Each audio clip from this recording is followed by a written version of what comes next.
തറവാടിന്റെ പൂമുഖത്ത് കരിങ്കൽ തൂണുകൾക്കിടയിൽ അർജുന്റെ അമ്മാവൻ പത്മനാഭനും അമ്മ ജാനകിയും ജയഭേരി മുഴക്കുന്ന ഭാവത്തിൽ നിൽക്കുകയായിരുന്നു. താഴെ തറയിൽ വീണുകിടക്കുന്ന കരയുന്ന മീര അവർക്കൊരു കൗതുകം മാത്രമായിരുന്നു. കരങ്ങി തീർക്കാനാണെങ്കിൽ ഇനിയും സമയമുണ്ട് മീര, ജാനകി തന്റെ പട്ടുസാരി ഒതുക്കി പിടിച്ചുകൊണ്ട് പരിഹാസത്തോടെ പറഞ്ഞു. പക്ഷേ ഈ തറവാട്ടിലെ ഐശ്വര്യം കളയാൻ നിന്നെയും നിന്റെ വയറ്റിലെ ആ ശപിക്കപ്പെട്ട വിത്തിനെയും ഞാൻ അനുവദിക്കില്ല. അമ്മേ, ഞാൻ എന്ത് തെറ്റാണ് ചെയ്തത്? ഈ കുഞ്ഞ് അർജുന്റെ ചോരയല്ലേ? മീര കൈകൂപ്പി അപേക്ഷിച്ചു. പത്മനാഭൻ അമ്മാവൻ മുന്നോട്ട് വന്ന് തന്റെ കയ്യിലിരുന്ന ചൂരൽ വടി തറയിൽ ആഞ്ഞടിച്ചു. ചോരയോ? നിന്റെ അച്ഛൻ പണ്ട് എൻ്റെ അച്ഛൻ്റെ മുന്നിൽ കൈകെട്ടി നിന്ന പാപ്പരായ ഒരു കാര്യസ്ഥനായിരുന്നു. ആ നിന്റെ വയറ്റിൽ ജനിക്കുന്നവൻ ഈ തറവാടിന്റെ അവകാശിയാവുകയോ? ജാതകത്തിൽ ദോഷമുണ്ടെന്ന് ഞങ്ങൾ എഴുതിച്ചിട്ടുണ്ടെങ്കിൽ അത് ദോഷം തന്നെയാണ്. അർജുൻ ഇതൊക്കെ കേട്ട് നിർവികാരനായി നിൽക്കുകയായിരുന്നു. അമ്മാവൻ അവനെ നോക്കി കണ്ണു കാണിച്ചു. അർജുൻ, സമയം കളയണ്ട, ഇവൾക്ക് ഈ താലി വേണോ എന്ന് ചോദിക്കേ. ഉണ്ടെങ്കിൽ ഇപ്പോൾ തന്നെ ഹോസ്പിറ്റലിൽ കൊണ്ടുപോയി ആ ശല്യം ഒഴിവാക്കണം. പത്മനാഭന്റെ ശബ്ദത്തിൽ വിഷം കലർന്നിരുന്നു. അർജുൻ മീരയുടെ അടുത്തേക്ക് ചെന്നു. അവൻ അവളെ പിടിച്ചെഴുന്നേൽപ്പിച്ചു. ഒരു നിമിഷം അവൻ അവളെ കെട്ടിപ്പിടിക്കുമെന്ന് മീര കരുതി. എന്നാൽ അവൻ അവളുടെ കഴുത്തിലെ താലിമാലയിൽ മുറുകെ പിടിച്ചു ഒരൊറ്റ വലി. അയ്യോ അർജുൻ! മീര നിലവിളിച്ചു. അവളുടെ കഴുത്തിൽ ആ മാലയുടെ പാടുകൾ ചോരയൊലിപ്പിച്ച് തെളിഞ്ഞു. ടീ, നീ എൻ്റെ അമ്മയെയും അമ്മാവനെയും അനുസരിക്കില്ലല്ലേ? അർജുൻ ആ മാല അവളുടെ മുഖത്തേക്ക് എറിഞ്ഞു. ഇതാ, നിനക്ക് വേണ്ടത് ഇതാണല്ലോ. ഇത് വിറ്റാ നിന്റെ ആ ശപിക്കപ്പെട്ട കുട്ടിയെ വളർത്താനുള്ള പണം കിട്ടും. ഇറങ്ങിപ്പോ എൻ്റെ വീട്ടിൽ നിന്ന്. ജാനകി ചിരിച്ചുകൊണ്ട് അടുക്കളയിൽ നിന്ന് ഒരു പാത്രം കഞ്ഞിവെള്ളം എടുത്തുകൊണ്ടുവന്ന് മീരയുടെ ദേഹത്തേക്ക് ഒഴിച്ചു. പോകുന്ന വഴിക്ക് ദാഹം തോന്നിയാ കുടിച്ചോ. ഞങ്ങളുടെ വീട്ടിലെ പിച്ചക്കാരിയായിരുന്നല്ലോ നീ. തൻ്റെ ചുറ്റും നിൽക്കുന്നവർ മനുഷ്യരല്ല, മൃഗങ്ങളാണെന്ന് മീര തിരിച്ചറിഞ്ഞ നിമിഷം അവൾ തറയിൽ കിടന്ന ആ താലിമാല കയ്യിലെടുത്തു. അവളുടെ കണ്ണുകളിൽ കണ്ണുനീർ വറ്റി. പകരം ഒരു കനലുദിച്ചു. പത്മനാഭൻ അമ്മാവാ, ജാനകിയമ്മേ, നിങ്ങൾ കളിച്ചത് ഒരു ഗർഭിണിയോടല്ല, ഒരു അമ്മയോടാണ്. ഈ മഴയത്ത് നിങ്ങൾ എന്നെ പുറത്താക്കുമ്പോൾ ഒന്നുറപ്പിച്ചോ, നിങ്ങളാരും ഇന്ന് കണ്ട ഈ അർജുനായിരിക്കില്ല നാളെ നിങ്ങളെ കാത്തിരിക്കുന്നത്. ഈ കണ്ണുനീർ ഓരോ തുള്ളിയും ഇതിന് പകരമായി നിങ്ങൾ തിരിച്ചു നൽകേണ്ടി വരും. അമ്മാവൻ അവളെ പുറത്തേക്ക് തള്ളി. പോയി ചാകടി. വാതിൽ വലിയ ശബ്ദത്തോടെ അടഞ്ഞു.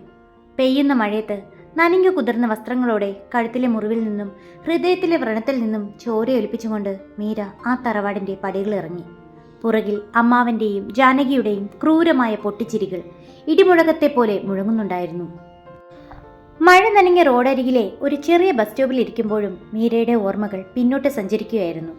അവളുടെ കഴുത്തിലെ താലിയുടെ പാടിൽ നിന്ന് വമിക്കുന്ന നീറ്റലിനേക്കാൾ വലിയൊരു നീറ്റൽ അവളുടെ നെഞ്ചിനുള്ളിൽ ഉണ്ടായിരുന്നു.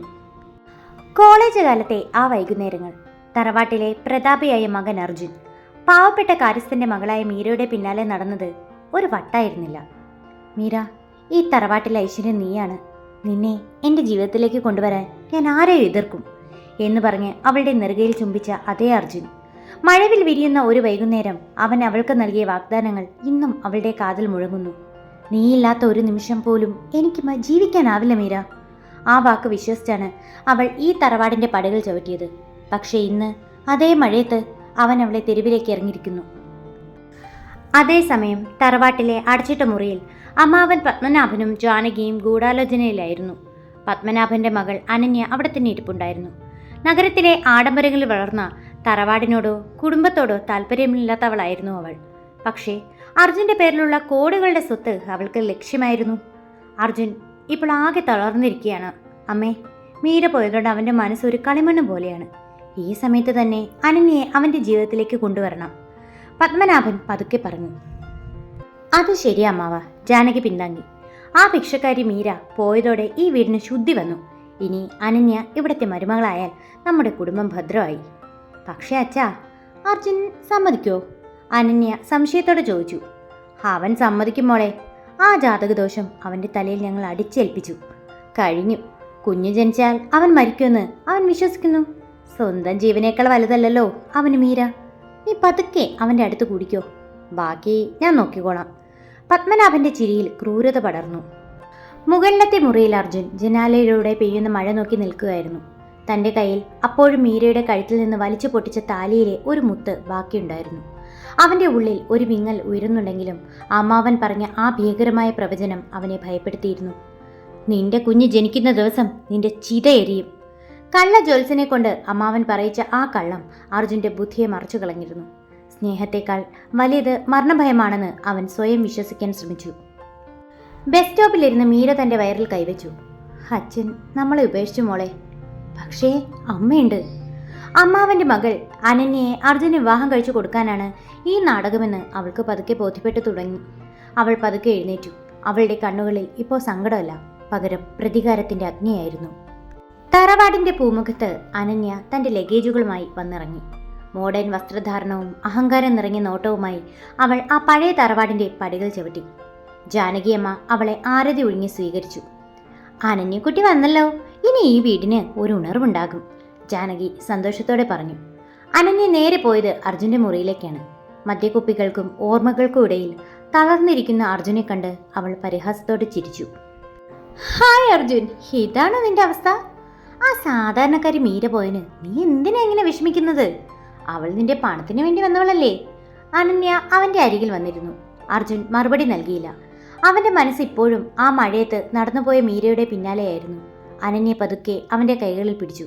നോക്കർജുൻ, അച്ഛൻ ജ്യോത്സ്യനെ കണ്ടിരുന്നു. നിന്റെ ആയുസിന് ദോഷമുള്ള ആ പെണ്ണിനെ മാറ്റിയത് നന്നായി. ഇനി നമുക്ക് ഒരു പുതിയ ജീവിതം തുടങ്ങാം. തൻ്റെ വരുതിയിലാക്കാൻ അനന്യ നടത്തുന്ന ഓരോ നീക്കവും അർജുൻ നിർവികാരമായി നോക്കി നിന്നു. അമ്മാവൻ പത്മനാഭൻ ദൂരെ നിന്ന് ഇത് കണ്ട് സംതൃപ്തിയോടെ ചിരിച്ചു. അതേസമയം നഗരത്തിലെ ഒരു സർക്കാർ ആശുപത്രിയുടെ വരാന്തയിൽ മീര ബോധരഹിതയായി വീണുകിടക്കുകയായിരുന്നു. മഴ നനഞ്ഞതും മാനസികമായ ആഘാതവും അവളുടെ ആരോഗ്യത്തെ തകർത്തു കളഞ്ഞു. ഗർഭസ്ഥ ശിശുവിനും അത് ഭീഷണിയായി. ഡ്യൂട്ടിയിലുണ്ടായിരുന്ന ഡോക്ടർ ആ വഴി വരുമ്പോൾ ആൾക്കൂട്ടം കൂടി നിൽക്കുന്നത് കണ്ടു. എന്താ അവിടെ? അദ്ദേഹം തിരക്കിനിടയിലൂടെ മുന്നോട്ട് വന്നു. നിലത്ത് കിടക്കുന്ന ആ രൂപത്തെ കണ്ടതും ഡോക്ടറുടെ കൈകൾ വിറച്ചു. മീര. അത് സിദ്ധാർത്ഥായിരുന്നു. കോളേജ് കാലത്ത് മീരയെ അതിതീവ്രമായി പ്രണയിച്ചിരുന്നവൻ. പക്ഷേ മീരയ്ക്ക് അർജുനോടുള്ള ഇഷ്ടം അറിഞ്ഞപ്പോൾ തൻ്റെ പ്രണയം ഉള്ളിലൊതുക്കി ദൂരെ മാറി നിന്നവൻ. വർഷങ്ങൾക്കു ശേഷം അവളെ ഈ കോലത്തിൽ കാണുമെന്ന് അവൻ സ്വപ്നത്തിൽ പോലും കരുതിയിരുന്നില്ല. അവളെ ഉടൻ തന്നെ ലേബർ വാർഡിലേക്ക് മാറ്റി. അവളുടെ കഴുത്തിലെ താലിപ്പാടുകളും ദേഹത്തെ മുറിവുകളും കണ്ടപ്പോൾ സിദ്ധാർത്ഥിൻ്റെ കണ്ണുകൾ ചുവന്നു. ആരാണ് ഇവളോടിത് ചെയ്തത്? അവൻ പല്ലു കടിച്ചു ചോദിച്ചു. കുറച്ചു സമയം കഴിഞ്ഞ് മീര കണ്ണുകൾ തുറന്നു. മുന്നിൽ സിദ്ധാർത്ഥിനെ കണ്ടപ്പോൾ അവൾക്ക് വിശ്വസിക്കാനായില്ല. സിദ്ധു, നീ? അവൾ വിതുമ്പി. ഒന്നും പറയണ്ട മീര, നിന്റെ അവസ്ഥ ഞാൻ കാണുന്നുണ്ട്. ആ അർജുൻ, അവൻ നിന്നെ ഈ തെരുവിലേക്ക് എറിഞ്ഞല്ലേ? മീരയുടെ മറുപടി ഒരു പൊട്ടിക്കരച്ചിലായിരുന്നു. സിദ്ധാർത്ഥ് അവളുടെ നെറുകയിൽ തലോടി. ഭയപ്പെടേണ്ട മീര, അന്ന് കോളേജിൽ വെച്ച് നിന്നെ ഞാൻ സ്നേഹിച്ചത് നിന്റെ സൗന്ദര്യം കണ്ടല്ല, നിന്റെ മനസ്സ് കണ്ടാണ്. ഇന്ന് ഈ ലോകത്ത് നിനക്ക് ആരുമില്ലെന്ന് തോന്നുന്നുണ്ടെങ്കിൽ അത് തെറ്റാണ്. നിനക്ക് നിന്റെ കുഞ്ഞിനും ഇനി ഞാൻ കാവലുണ്ടാകും. ആ രാത്രിയിൽ ഒരു വശത്ത് അർജുൻ അനന്യയുടെ തന്ത്രങ്ങളിൽ കുടുങ്ങുമ്പോൾ മറുവശത്ത് മീരയെ സംരക്ഷിക്കാൻ ദൈവം അയച്ചതുപോലെ സിദ്ധാർത്ഥ് എത്തി. മീര പോയതോടെ അർജുൻ ഒരു ആത്മവിശ്വാസമില്ലാത്ത നിഴലായി മാറി. അമ്മാവൻ പത്മനാഭനും അമ്മ ജാനകിയും ചേർന്ന് അവൻ്റെ മനസ്സിനെ പൂർണ്ണമായും വിഷലിപ്തമാക്കിയിരുന്നു. അർജുൻ, നിന്റെ ആയുസ്സിനും ഈ തറവാടിൻ്റെ ഐശ്വര്യത്തിനും ഇനി ഒരേ ഒരു വഴിയേ ഉള്ളൂ. അനന്യയെ നീ വിവാഹം കഴിക്കണം.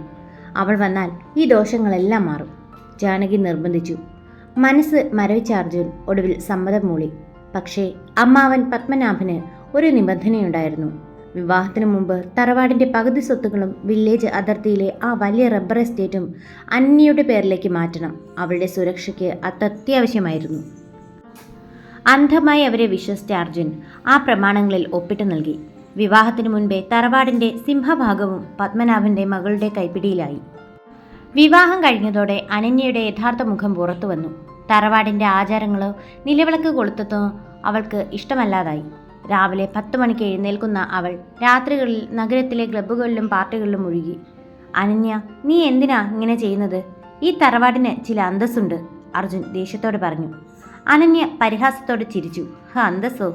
നിന്റെ ഈ തറവാട് ഒരു ജയിലാണ്. എനിക്ക് വേണ്ടത് ലൈഫാണ്. അർജുൻ, നിന്നെ പോലൊരു ബോറൻ്റെ കൂടെ ഇരുന്ന് നശിക്കാൻ എനിക്ക് സൗകര്യമില്ല. അർജുൻ ശ്രദ്ധിക്കപ്പെടാതെ പോകുന്ന ഒരു വെറും കളിപ്പാവയായി മാറി. അവൻ അസുഖമായി കിടക്കുമ്പോൾ പോലും ഒരു തുള്ളി വെള്ളം നൽകാൻ അനന്യ തയ്യാറായില്ല. അവൾ തൻ്റെ ഫോണിലും പാർട്ടി സുഹൃത്തുക്കൾക്കിടയിലും മാത്രമായിരുന്നു. മീരയെ പുറത്താക്കാൻ കൂട്ടുനിന്ന ജാനകി അമ്മയ്ക്കിപ്പോൾ സ്വന്തം വീട്ടിൽ സ്ഥാനമില്ലാതായി. അനന്യ അവരെ അടുക്കളപ്പണിക്കാരിയായി പോലെയാണ് കണ്ടിരുന്നത്. അമ്മേ, മീര ആയിരുന്നെങ്കിൽ എനിക്ക് ഈ അവസ്ഥ വരുമായിരുന്നില്ല, ജാനകി കരഞ്ഞുകൊണ്ട് അർജുനോട് പറഞ്ഞു. പക്ഷേ അർജുൻ ഒന്നും മിണ്ടിയില്ല. അവൻ തൻ്റെ മുറിയിലിരുന്ന് പഴയ മീരയുടെ ഒരു ചിത്രം നോക്കി വിതുമ്പുകയായിരുന്നു. താൻ വിശ്വസിച്ചവർ തന്നെ ചതിച്ചു എന്ന് അവൻ വൈകി തിരിച്ചറിഞ്ഞു. അതേസമയം നഗരത്തിലെ ആശുപത്രിയിൽ മീര സുഖം പ്രാപിച്ചു വരികയായിരുന്നു. സിദ്ധാർത്ഥ് അവൾക്ക് വേണ്ട എല്ലാ സൗകര്യങ്ങളും ഒരുക്കി. അവൻ ഒരു വലിയ വീട് വാടകയ്ക്കെടുത്ത് മീരയെ അങ്ങോട്ടേക്ക് മാറ്റി. മീര, നീ ഇനി പഴയ കാര്യങ്ങൾ ഓർക്കണ്ട. നിന്റെ കുഞ്ഞ് ജനിക്കാനിരിക്കുകയാണ്. അവനെ ഈ ലോകം കാണിക്കാനുള്ള കരുത്ത് നിനക്കുണ്ടാകണം. സിദ്ധാർത്ഥ് ആത്മവിശ്വാസം നൽകി. സിദ്ധു, നീ എന്തിനാ എനിക്ക് വേണ്ടി ഇത്രയും ചെയ്യുന്നത്? എനിക്ക് നിനക്ക് തിരിച്ചു നൽകാൻ ഒന്നുമില്ലല്ലോ, മീര സങ്കടത്തോടെ ചോദിച്ചു.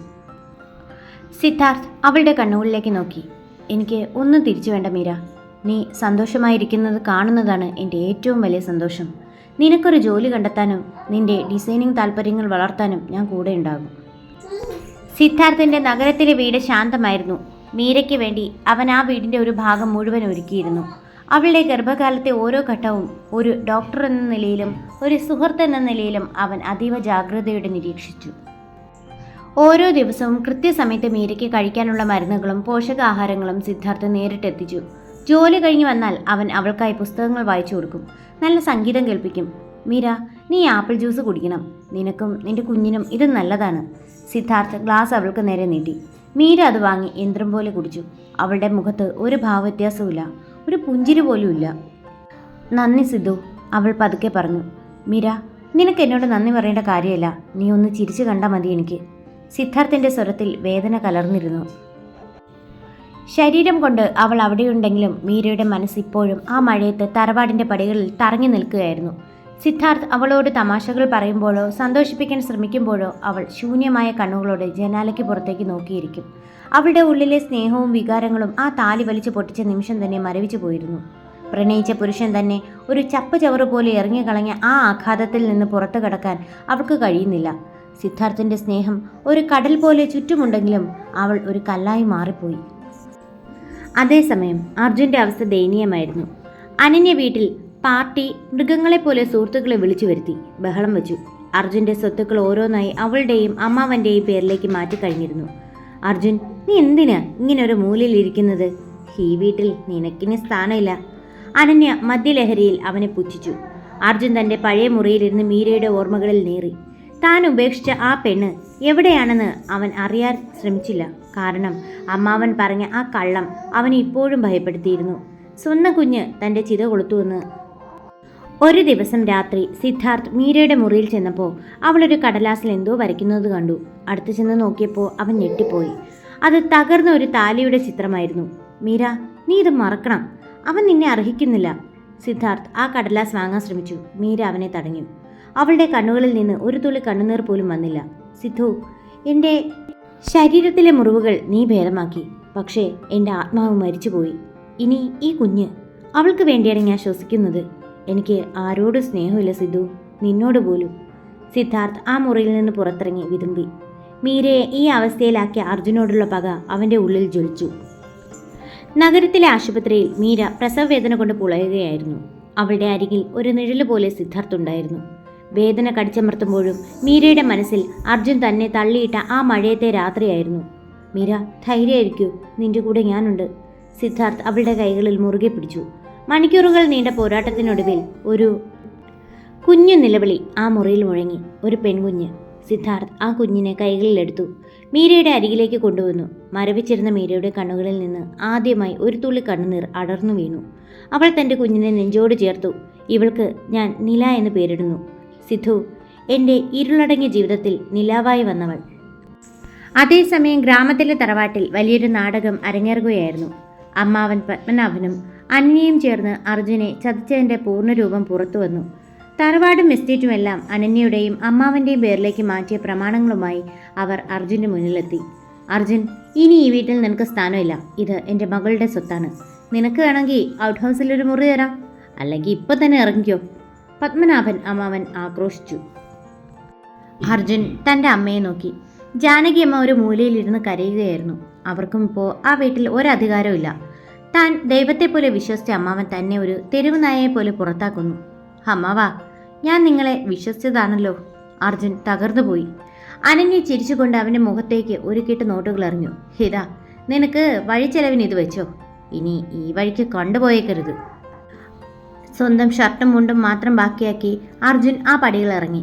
മീരയെ താൻ ഇറക്കിവിട്ട അതേ പടികൾ. അന്ന് മീരയ്ക്ക് വേണ്ടി ആരും ഉണ്ടായിരുന്നില്ല. ഇന്ന് അർജുനും ആരുമില്ല. പെയ്യുന്ന മഴയിലേക്ക് നോക്കി അവൻ പൊട്ടിക്കരഞ്ഞു. അവൻ റെയിൽവേ സ്റ്റേഷനിലും തെരുവുകളിലും അലഞ്ഞു. ആഹാരമില്ലാതെ ഉറക്കമില്ലാതെ അവൻ ഒരു ഭിക്ഷക്കാരനെ പോലെയായി. തൻ്റെ അഹങ്കാരവും തറവാടിത്തവും എല്ലാം ആ മണ്ണിൽ ഒലിച്ചുപോയി. ഒരു ദിവസം വിശന്ന് തളർന്ന് ഒരു ചായക്കടയുടെ മുന്നിലിരിക്കുമ്പോൾ അർജുൻ അവിടുത്തെ ടി.വിയിൽ ഒരു വാർത്ത കണ്ടു. നഗരത്തിലെ പ്രശസ്തയായ ഡിസൈനർ മീരയുടെ പുതിയ ഷോറൂം ഉദ്ഘാടനം. അവളുടെ അരികിൽ സുന്ദരിയായ ഒരു കുഞ്ഞു. താങ്ങായി സിദ്ധാർത്ഥ നിൽക്കുന്നു. അർജുൻ്റെ ഉള്ളിൽ ഒരു മിന്നൽ പിണർ പാഞ്ഞു. തൻ്റെ കുഞ്ഞ് ജനിച്ചാൽ താൻ മരിക്കുമെന്ന് പറഞ്ഞ ജോത്സ്യൻ കള്ളമായിരുന്നു. ആ കുഞ്ഞ് സുരക്ഷിതയായിരിക്കുന്നു. മീരയും താനൊരു വലിയ ചതിയുടെ ഇരയായിരുന്നു എന്ന് അവൻ ആ നിമിഷം തിരിച്ചറിഞ്ഞു. അവൻ ആ ടി.വി സ്ക്രീനിൽ തൻ്റെ മകളെ നോക്കി വിതുമ്പി. എൻ്റെ മോളെ. താൻ ചെയ്ത ക്രൂരതയ്ക്ക് വിധി നൽകിയ ശിക്ഷ എത്ര വലുതാണെന്ന് അവൻ ഓർത്തു. മീര ഇന്നൊരു രാജ്ഞിയെപ്പോലെ വാഴുന്നു. താനൊരു ഭിക്ഷക്കാരനായി തെരുവിൽ കഴിയുന്നു. മീരയെന്ന് കാണാൻ, അവളോട് മാപ്പ് ചോദിക്കാൻ അവൻ ആഗ്രഹിച്ചു. പക്ഷേ ഈ കൊല്ലത്തിൽ അവളുടെ മുന്നിൽ ചെല്ലാൻ അവന് ലജ്ജ തോന്നി. അർജുൻ നഗരത്തിലേക്ക് നടന്നു. തുടങ്ങി നടക്കുകയല്ല, ഇഴയുകയായിരുന്നു. ഒരു വട്ടം തൻ്റെ മകളെയും മീരയും ദൂരെ നിന്നൊന്ന് കാണാൻ. നഗരത്തിൻ്റെ ഹൃദയഭാഗത്ത് നില ഡിസൈൻസ് എന്ന വലിയ ഷോറൂം ഉദ്ഘാടനത്തിനായി ഒരുങ്ങി നിൽക്കുകയായിരുന്നു. പൂക്കളാൽ അലങ്കരിച്ച ആ കെട്ടിടത്തിന് മുന്നിൽ ആഡംബര കാറുകൾ വന്നു നിന്നു. സിദ്ധാർത്ഥ് വെള്ള കുപ്പായം അണിഞ്ഞ് അതിഥികളെ സ്വീകരിക്കുന്നു. അല്പസമയത്തിനകം മീര കാറിൽ നിന്നിറങ്ങി. കടും ചുവപ്പ് പട്ടുസാരിയിൽ കഴുത്തിൽ ഒരു ചെറിയ സ്വർണ്ണമാല മാത്രം ധരിച്ച് അവൾ ഒരു ദേവിയെ പോലെ തോന്നിപ്പിച്ചു. അവളുടെ കയ്യിൽ പട്ടുപാവാട അണിഞ്ഞ് കുഞ്ഞു നിലയുണ്ടായിരുന്നു. വിടർന്ന കണ്ണുകളുമായി ചുറ്റും നോക്കുന്ന ആ കുഞ്ഞ് മീരയുടെ പ്രാണനായിരുന്നു. റോഡിന്റെ മറുഭാഗത്ത് അഴുക്കുചാലിനരികെ ഇരുട്ടിൽ ഒരു രൂപം പതുങ്ങി നിൽക്കുന്നുണ്ടായിരുന്നു. കീറിപ്പറഞ്ഞ മുണ്ടും മുഷിഞ്ഞ ഷർട്ടും മാസങ്ങളായി വെട്ടാത്ത താടിയും മുടിയും. അത് അർജുനായിരുന്നു. വിശപ്പും ദാഹവും കൊണ്ട് അവൻ്റെ ശരീരം വിറയ്ക്കുന്നുണ്ട്. താനെന്ന് മഴയത്ത് അടിച്ചു പുറത്താക്കിയ അതേ മീര ഇന്നവൾ ലോകത്തിനു മുന്നിൽ തല ഉയർത്തി നിൽക്കുന്നു. അവളുടെ അരികിൽ തൻ്റെ ചോര, തൻ്റെ മകൾ. ആദ്യമായി തൻ്റെ കുഞ്ഞിനെ നേരിട്ട് കണ്ട അർജുൻ്റെ ഉള്ളിൽ ഒരു കടൽ ഇരമ്പി. അവന് ഓടിച്ചെന്ന് അവളെ വാരി പുണരണമെന്നുണ്ടായിരുന്നു. പക്ഷേ തൻ്റെ ഈ കോലം കണ്ട് അവൾ പേടിക്കോ എന്നവൻ ഭയന്നു. മീരയുടെ കണ്ണുകൾ യാദൃച്ഛികമായി റോഡിൻ്റെ മറുഭാഗത്തേക്ക് നീണ്ടു. അവിടെ നിൽക്കുന്ന ആ ഭിക്ഷക്കാരനെ അവൾ കണ്ടു. പക്ഷേ അവൾക്കവനെ തിരിച്ചറിയാൻ കഴിഞ്ഞില്ല. ദയനീയമായി നോക്കുന്ന ആ രൂപത്തെ കണ്ടപ്പോൾ അവൾ തൻ്റെ സെക്യൂരിറ്റിയെ വിളിച്ചു. ആ നിൽക്കുന്ന ആൾക്ക് കുറച്ച് പണവും ഭക്ഷണവും കൊടുക്കൂ, വിശന്നിട്ടാണെന്ന് തോന്നുന്നു, മീര നിർവികാരമായി പറഞ്ഞു. സെക്യൂരിറ്റി ഓടിച്ചെന്ന് അർജുൻ്റെ മുന്നിലേക്ക് ഒരു 100 രൂപ നോട്ടും ഒരു പൊതിച്ചോറും നീട്ടി. ഇതാ. ആ മാഡം തരാൻ പറഞ്ഞതാ. ഇവിടുന്ന് വേഗം മാറിക്കോ, ഇത് വലിയ ആൾക്കാർ വരുന്ന സ്ഥലമാണ്. അർജുൻ ആ നോട്ടിലേക്ക് നോക്കി. തൻ്റെ ഭാര്യ തനിക്ക് നൽകിയ ഭിക്ഷ. അന്ന് താൻ അവൾക്ക് നേരെ എറിഞ്ഞുകൊടുത്ത താലിമാലയുടെ പലിശയായിരുന്നു ആ നോട്ട്. അർജുൻ ആ പൊതിച്ചോറ് നെഞ്ചോട് ചേർത്ത് പിടിച്ചു, പൊട്ടിക്കരഞ്ഞു. സിദ്ധാർത്ഥ് അങ്ങോട്ടേക്ക് നോക്കിയപ്പോൾ ആ ഭിക്ഷക്കാരൻ്റെ കണ്ണുകളിലെ ആ തിളക്കം അവന് പരിചിതമായി തോന്നി. അവൻ സൂക്ഷിച്ചു നോക്കി. അർജുൻ. സിദ്ധാർത്ഥ് ഞെട്ടിപ്പോയി. സിദ്ധാർത്ഥ് പതുക്കെ റോഡ് മുറിച്ചു കടന്ന് അവൻ്റെ അരികിലെത്തി. അർജുൻ മുഖം തട്ടി. സിദ്ധു, എന്നെ കൊല്ലരുത്. ഞാനെൻ്റെ മോളെ ഒന്ന് കാണാൻ വന്നതാ. എനിക്കൊന്നും വേണ്ട. അവൾ സുഖമായിരിക്കുന്നുണ്ടല്ലോ, അത് മതി. സിദ്ധാർത്ഥിന് അർജുനോടുള്ള പക ഒരു നിമിഷം കൊണ്ട് ഇല്ലാതായി. അത്രമേൽ തകർന്നു പോയിരുന്നു അവൻ. നീ എന്തിനാ ഈ കോലത്തിൽ വന്നത് അർജുൻ? അവൾ നിന്നെ കണ്ടാ തിരിച്ചറിയില്ല. അത്രയ്ക്ക് നീ നശിച്ചുപോയി. അറിയണ്ട സിദ്ധു, അവൾ എന്നെ അറിയണ്ട. ഞാൻ മരിച്ചു എന്ന് അവൾ കരുതിക്കോട്ടെ. പക്ഷേ എൻ്റെ മോൾക്ക് ഞാനൊരു സമ്മാനം കൊണ്ടുവന്നിട്ടുണ്ട്. അഴുക്ക് പിടിച്ച തൻ്റെ ഷർട്ടിൻ്റെ പോക്കറ്റിൽ നിന്ന് അർജുൻ ഒരു ചെറിയ പൊതിയെടുത്തു. അത് മീര അന്ന് എറിഞ്ഞു കൊടുത്ത താലിമലയിലെ ആ ഒരു മുത്തായിരുന്നു. അവനത് ഇത്രയും കാലം സൂക്ഷിച്ചു വെച്ചിരുന്നു. ഇത് അവൾക്ക് കൊടുക്കോ? അവളുടെ അച്ഛൻ തന്നതാണെന്ന് പറയണ്ട, ആരോ തന്നതാണെന്ന് പറഞ്ഞാൽ മതി. അർജുൻ അവിടെ നിന്ന് നടന്നു നീങ്ങി. ഇരുളിലേക്ക് മറയുന്ന ആ ഭിക്ഷക്കാരനെ നോക്കി സിദ്ധാർത്ഥ് നിശബ്ദനായി നിന്നു. മീര അകത്ത് അതിഥികളോട് സംസാരിക്കുകയായിരുന്നു. അവൾ പുറത്തേക്ക് നോക്കിയപ്പോൾ ആ ഭിക്ഷക്കാരൻ അവിടെ ഉണ്ടായിരുന്നില്ല. അവളുടെ ഉള്ളിൽ എവിടെയോ ഒരു മിന്നൽ പോലെ ഒരു വേദന കടന്നുപോയി. സിദ്ധാർത്ഥ് തിരികെ വന്ന് മീരയുടെ അരികിൽ നിന്നു. അവൻ്റെ കയ്യിലിരുന്ന ആ ചെറിയ മുത്ത് അവൻ മീരയ്ക്ക് നൽകി. മീര, ആ ഭിക്ഷക്കാരൻ ഇത് നിനക്ക് തരാൻ ഏൽപ്പിച്ചതാണ്. അയാൾ ഒരുപാട് ദൂരത്തേക്ക് നടന്നുപോയി. ആ മുത്ത് കണ്ടതും മീരയുടെ കൈകൾ വിറച്ചു. അത് തൻ്റെ താലിമാലയിൽ നിന്ന് അടർന്നു വീണ മുത്തായിരുന്നു. വർഷങ്ങൾക്കിപ്പുറം അത് തൻ്റെ മുന്നിലെത്തിയപ്പോൾ അവൾക്ക് ആളെ മനസ്സിലാക്കാൻ അധികം സമയം വേണ്ടി വന്നില്ല. ആ ഭിക്ഷക്കാരൻ മറ്റാരുമല്ല, അർജുനായിരുന്നു. മീര ജനാലയ്ക്കൽ ഓടിയെത്തി പുറത്തേക്ക് നോക്കി. പക്ഷേ ഇരുളിൽ ആ രൂപം മാഞ്ഞുപോയിരുന്നു. അവൾ തളർന്നു താഴെയിരുന്നു. ദേഷ്യവും സങ്കടവും ഒരുപോലെ അവളുടെ ഉള്ളിൽ തിരതല്ലി. താൻ അത്രയേറെ വെറുക്കാൻ ശ്രമിച്ചിട്ടും അവൻ ഈ കോലത്തിൽ തൻ്റെ മുമ്പിൽ വന്ന് നിൽക്കുന്നത് അവൾക്ക് താങ്ങാനായില്ല. സിധു, അവൻ എവിടെയാ? മീരയുടെ ശബ്ദം ഇടറി. അവൻ റെയിൽവേ സ്റ്റേഷനടുത്തുള്ള ഒരു പഴയ ചൈപ്പിലാണ് കഴിയുന്നത് മീര. മരിക്കാൻ കാത്തു നിൽക്കുന്ന ഒരാളെപ്പോലെ, സിദ്ധാർത്ഥ് സങ്കടത്തോടെ പറഞ്ഞു. അടുത്ത ദിവസം മുതൽ അർജുൻ്റെ ജീവിതത്തിൽ മാറ്റങ്ങൾ വന്നു തുടങ്ങി. ഒരു സന്നദ്ധ സംഘടനയുടെ ആളുകൾ വന്ന് അവനെ ഒരു വൃത്തിയുള്ള അഭയകേന്ദ്രത്തിലേക്ക് മാറ്റി. നല്ല ഭക്ഷണവും മരുന്നും അവന് ലഭിച്ചു. അവിടെ ഇരിക്കുമ്പോൾ അർജുൻ ആലോചിച്ചു, ദൈവം ഇത്ര പെട്ടെന്ന് എന്നോട് കരുണ കാണിക്കൂ? അതോ മീര അറിഞ്ഞോ? അവൻ സിദ്ധാർത്ഥിനെ കാണുമ്പോൾ ചോദിച്ചു. സിദ്ധു, ഇതൊക്കെ അവളാണോ ചെയ്യുന്നത്? എനിക്ക് അവളുടെ ഒരു തരുമ്പ് സഹായം പോലും സ്വീകരിക്കാൻ യോഗ്യതയില്ല. ഞാൻ അവളെ തെരുവിലേക്ക് തള്ളിയവനല്ലേ? സിദ്ധാർത്ഥ് കള്ളം പറഞ്ഞു. അല്ല അർജുൻ, ഇത് ഈ സംഘടന ചെയ്യുന്നതാണ്. നീ ഇത് സ്വീകരിക്കണം. നിനക്ക് നിന്റെ തെറ്റുകൾക്ക് മാപ്പ് കിട്ടണമെങ്കിൽ നീ ജീവിച്ചിരിക്കണം. ഒരു ദിവസം വൈകുന്നേരം അർജുൻ ആ അഭയകേന്ദ്രത്തിൻ്റെ മുറ്റത്തിരിക്കുമ്പോൾ ദൂരെ ഒരു കാർ വന്ന് നിൽക്കുന്നത് അവൻ കണ്ടു. അതിൽ നിന്ന് മീരയും നിലയും ഇറങ്ങി. അവർ അവിടെയുള്ള പാവപ്പെട്ട കുട്ടികൾക്ക് മധുരം നൽകാൻ വന്നതായിരുന്നു. അർജുൻ ഒരു മരത്തിൻ്റെ പിന്നിൽ ഒളിച്ചു നിന്നു. നില ഓടിക്കളിക്കുന്നത് അവൻ കണ്ടു. അവളുടെ ചിരി കേട്ടപ്പോൾ അവൻ്റെ കണ്ണ് നിറഞ്ഞു. മീര തൻ്റെ അടുത്തേക്ക് വരുന്നു എന്ന് കണ്ടപ്പോൾ അവൻ മുഖം പൊത്തി കരഞ്ഞു. മീര അവൻ്റെ അടുത്തുകൂടെ നടന്നുപോയി. അവൾ അവനെ കണ്ടുവെന്ന് അവന് തോന്നിയില്ല. പക്ഷേ അവൾ നടന്നു പോയപ്പോൾ അവളുടെ കയ്യിലിരുന്ന ഒരു ചെറിയ തൂവാല അബദ്ധത്തിൽ എന്ന പോലെ അർജുൻ്റെ കാൽക്കൽ വീണു. അവളത് തിരികെ എടുക്കാൻ വന്നില്ല. അർജുൻ ആ തൂവാല കയ്യിലെടുത്തു. അതിൽ മീരയുടെ സുഗന്ധമുണ്ടായിരുന്നു. അവനത് നെഞ്ചോട് ചേർത്ത് പിടിച്ചു. മീര ദൂരെ നിന്ന് അത് കണ്ണാടിയിലൂടെ നോക്കി വിതുമ്പുകയായിരുന്നു. സ്നേഹവും പ്രതികാരവും തമ്മിലുള്ള ആ പോരാട്ടത്തിൽ മീരയുടെ സ്നേഹം ജയിച്ചു തുടങ്ങുകയായിരുന്നു. ആശുപത്രി മുറിയിൽ മരണത്തോട് മല്ലിടുന്ന അർജുൻ്റെ കൈകൾ മീര മുറുകെ പിടിച്ചു. സിദ്ധാർത്ഥിന് തൻ്റെ ജീവിതം വിട്ടുകൊടുക്കാൻ അർജുൻ കാണിച്ച ആ വലിയ മനസ്സ് മീരയുടെ ഉള്ളിലെ അവശേഷിച്ച മഞ്ഞൊരുക്കി കളഞ്ഞു. അർജുൻ, നിങ്ങൾക്കൊന്നും സംഭവിക്കില്ല. എനിക്ക് നിലയ്ക്കും നിങ്ങൾ വേണം. മീരയുടെ വാക്കുകൾ അർജുൻ്റെ ഉള്ളിൽ ഒരു പുതിയ ജീവൻ നിറച്ചു. അവൻ്റെ ശ്വാസം പതുക്കെ താളം വീണ്ടെടുത്തു. അർജുൻ്റെ ചികിത്സാ തിരക്കുകൾക്കിടയിൽ സിദ്ധാർത്ഥിൻ്റെ ആശുപത്രിയിലെ ഒരു ജൂനിയർ ഡോക്ടറായ അഞ്ജലിയെ മീര ശ്രദ്ധിച്ചു. സിദ്ധാർത്ഥ് മുറിയിലില്ലാത്തപ്പോൾ അഞ്ജലി അവൻ്റെ സീറ്റിൽ നോക്കി നെടുവീർപ്പിടുന്നതും അവൻ അറിയാതെ അവന് വേണ്ട ചായയും ലഘുഭക്ഷണവും മേശപ്പുറത്ത് വയ്ക്കുന്നതും മീര കണ്ടു. അഞ്ജലിയുടെ കണ്ണുകളിൽ സിദ്ധാർത്ഥിനോടുള്ള തീവ്രമായ പ്രണയം മീര തിരിച്ചറിഞ്ഞു. വർഷങ്ങളായി സിദ്ധാർത്ഥിനെ നിശബ്ദമായി പ്രണയിക്കുന്നവളാണ് അഞ്ജലി എന്ന് മീരയ്ക്ക് മനസ്സിലായി. ഒരു വൈകുന്നേരം മീര അഞ്ജലിയെ തനിച്ചു കണ്ടു. അഞ്ജലി, സിദ്ധാർത്ഥിനെ നിനക്കിഷ്ടമാണല്ലേ? അഞ്ജലി ഞെട്ടിപ്പോയി. അത് മാഡം, സാറ് നിങ്ങളെയാണ് പ്രണയിക്കുന്നത്, എനിക്കറിയാം. അല്ല അഞ്ജലി, മീര പുഞ്ചിരിച്ചു. അവൻ എന്നെ പ്രണയിക്കുന്നത് എൻ്റെ വേദനകൾ കണ്ടിട്ടാണ്. പക്ഷേ അവന് വേണ്ടത് നിന്നെപ്പോലെ അവന് മനസ്സിലാക്കുന്ന ഒരാളെയാണ്. നീ അത് അവനോട് പറയണം. മീര നേരിട്ട് സിദ്ധാർത്ഥിനെ കണ്ട് സംസാരിച്ചു. സിദ്ധു, നീ എനിക്ക് തന്ന കരുതലിന് പകരം വയ്ക്കാൻ എൻ്റെ ജീവിതം നൽകാൻ എനിക്ക് കഴിയില്ല. കാരണം എൻ്റെ ഉള്ളിൽ ഇപ്പോഴും അർജുൻ മാത്രമാണുള്ളത്. നിന്നെ ജീവനായി സ്നേഹിക്കുന്ന ഒരാൾ നിന്റെ തൊട്ടടുത്തുണ്ട്. നീ ഒന്ന് തിരിഞ്ഞു നോക്കിയാൽ മതി. സിദ്ധാർത്ഥ് അഞ്ജലിയുടെ കണ്ണുകളിലെ ആ സത്യം തിരിച്ചറിഞ്ഞു. തൻ്റെ ഏകപക്ഷീയമായ പ്രണയത്തേക്കാൾ വലുതാണ് തന്നെ കാത്തിരിക്കുന്ന ഈ സ്നേഹമെന്ന് അവന് ബോധ്യമായി. മാസങ്ങൾ കടന്നുപോയി. അർജുൻ പൂർണ്ണ ആരോഗ്യവാനായി. മീരയുടെ സഹായത്തോടെ അർജുൻ അമ്മാവൻ പത്മനാഭനെതിരെ നിയമപോരാട്ടം നടത്തി. അനന്യയുടെ വഴിവിട്ട ജീവിതവും ചതികളും കോടതിയിൽ തെളിയിക്കപ്പെട്ടു. തറവാടും സ്വത്തുക്കളും അർജുന് തിരികെ ലഭിച്ചു. പത്മനാഭനും അനന്യയും നിയമത്തിനു മുന്നിൽ മുട്ടുകുത്തി. അർജുൻ തൻ്റെ അമ്മ ജാനകിയെ ഒരു വൃദ്ധസദനത്തിൽ നിന്ന് തിരികെ കൊണ്ടുവന്നു. ജാനകിയമ്മ മീരയുടെ കാൽക്കൽ വീണ് മാപ്പ് ചോദിച്ചു. ആ പഴയ തറവാടിൻ്റെ പൂമുഖത്ത് അർജുനും മീരയും നിലയും വീണ്ടും ഒന്നിച്ചു. അന്ധവിശ്വാസത്തിൻ്റെ പേരിൽ അന്ന് തകർക്കപ്പെട്ട ആ കുടുംബം സ്നേഹം കൊണ്ട് വീണ്ടും പടുത്തുയർത്തപ്പെട്ടു. അതേസമയം നഗരത്തിലെ ഒരു ചെറിയ ചടങ്ങിൽ വെച്ച് സിദ്ധാർത്ഥും അഞ്ജലിയും വിവാഹിതരായി. അവരുടെ വിവാഹത്തിന് സാക്ഷിയായി മീരയും അർജുനും മുമ്പന്തിയിലുണ്ടായിരുന്നു. തൻ്റെ കഴുത്തിലെ പഴയ താലിപ്പാടുകൾ നോക്കി മീര അർജുനെ നോക്കി ചിരിച്ചു.